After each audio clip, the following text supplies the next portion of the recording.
Hi there everyone, welcome to my channel. So in this video, we will talk about key features of Windows NT. Before we start, I would like to say thank you so much to all my viewers, silent viewers, and supporters in my channel. Thank you for watching my videos. If you are new with my channel and then you like this video, please hit the like button. Don't forget to share and please support my channel guys if you are new by clicking the subscribe button. So let's begin. The content of our video for today is courtesy by techtarget.com. Thank you so much TechTarget for this content now about Microsoft Windows NT. Okay, so key features of Windows NT. Windows NT was the first 32-bit version of Windows.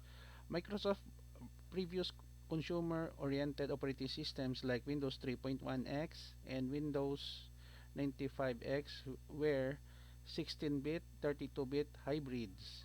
Its kernel could stop any task and start others without inputs from the application programmer. The NT OS also managed virtual memory and supported networking and multiple remote terminals. Windows NT NTFS file system, which is required by many SQL Server and IIS features, included many multi-user and security features.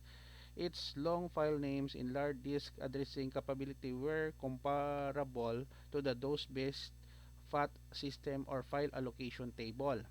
Windows NT also includes several features that were not available in the earlier versions of Windows in other OSs.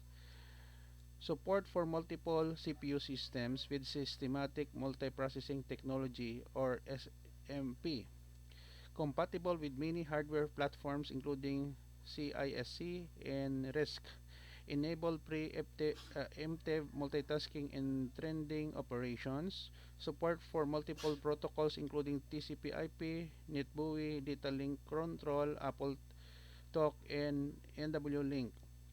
Windows NT also include multi-boot capability that let it coexist with other operating systems. Okay guys, so this is the end of my report on the key features of Microsoft Windows NT.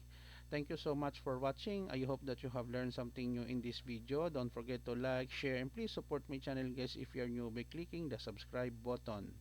You may click the notification bell so that you will be notified with my newly uploaded video. See you in the next video guys. This is your friend Jake saying bye bye for now.